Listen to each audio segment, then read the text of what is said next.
Forgiveness in religion. Forgiveness is one of the most well-known traits in humanity. Thus, it represents a core part of religious teaching in most of the religions in the world. Two such religions are Catholicism and Buddhism. Catholicism, in particular, has an interesting perspective on forgiveness, being that the person who committed the sin asks God for forgiveness, not the person they wronged. The belief is that God has the power to forgive all as long as the sinner asks for forgiveness and completely feels wrong for the sin they have committed. This belief began with Jesus, who acted as a communication between God and the people asking for forgiveness, as seen in the New Testament. This power Jesus passed down to his disciples just before he descended to heaven.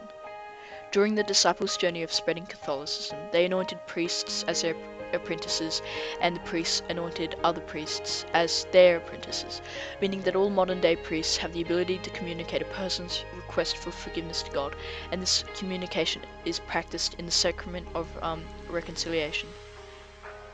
This general idea is very common among the world's religions. One religion that is different to Catholicism is Buddhism. Buddhism has a different perspective of forgiveness, mostly stemming from how their religion doesn't have a deity. Their idea of forgiveness is that no matter how terrible the act, it must be forgiven so that both parties can be liberated of anger and hatred. A quote from Dharma Wisdom describes two monks several years after they are imprisoned and tortured by their captors. The first monk asks, "Have you forgiven them?" The second replies that, "I will never forgive them, never."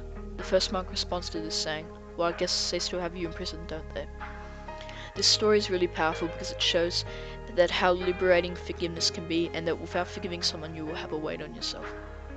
This teaching of forgiving all sin is further enforced by several quotes that were made by the Buddha himself, such as "Forgive others, not because they deserve forgiveness, but because you deserve peace," and "Holding on to anger is like drinking poison and expecting the other person to die."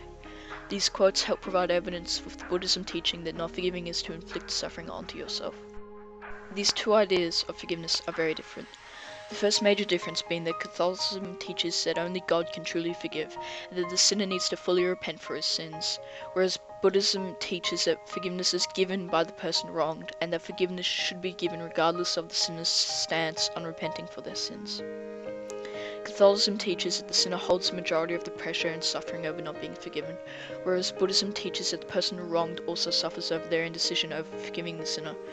Overall, forgiveness plays a major part in both religions, but how they are taught is entirely different.